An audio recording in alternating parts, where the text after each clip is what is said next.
everyone, this is Lisa Brown with InkandInspirations.com and Stampin' Up! Demonstrator, and in this video I wanted to share a few tips with you that I used when creating this sympathy card using two of the new embellishments that are in the spring catalog from Stampin' Up!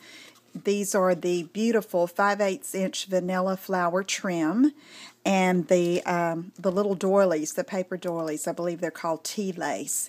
So if you'll notice on here, the doilies are just white, whisper white, you know.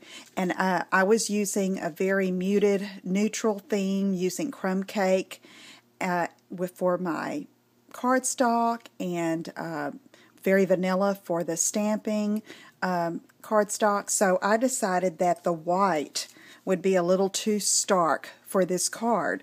So what I did is I took my aqua painter, and these are like a paintbrush, but the bottom comes off and there's a well at the bottom that you just fill and refill with water. And I took my my crumb cake classic stamp pad, and I pushed down on the lid just like that. And what I'm doing is I'm pushing that pad onto the lid here so that when I open it up I have a little palette that I can just use, and you can squeeze this and the water will run down. You'll see that, and it'll be like you're watercoloring. Well, I just use that to shade and make this doily not quite so white, so that it would blend in and look well with the rest of the card. Okay, and so you can do this and let it dry, and if you want it darker, you can do it again and just set it aside.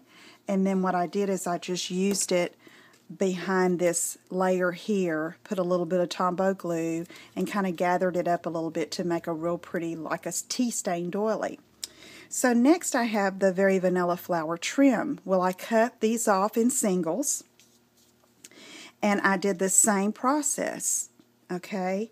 And I've seen these flowers colored with sponge daubers, with sponges, just different ways.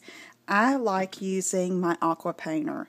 It gives it a very soft look, and I like how it just kind of blends in and soaks into the fibers of the flower.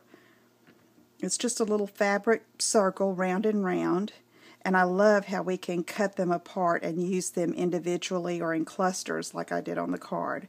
So I did that, and I set it aside and let it dry, and then I decided to add a little bit of sparkle. So I used this Champagne Mist all-purpose ink, and for that, here I have another flower that's dry. I did let those dry a bit before I added this second layer. I took just a watercolor brush that I had in my stamp room, and I'm going to dip it just a little bit in here into the paint, and then I painted over that crumb cake stained little vanilla flower just to give it a little bit of sparkle. Let them dry, and then I attach them to my card using Tombow glue. So you can use any of your ink pads or even your re-inkers. Just put a little drop on a little palette and color away, and you can have any color flower that you'd like. I hope you will try that little tip. If you have any questions, please email me at lisa@InkandInspirations.com. Thanks for joining me, and I'll see you again soon. Take care. Bye-bye.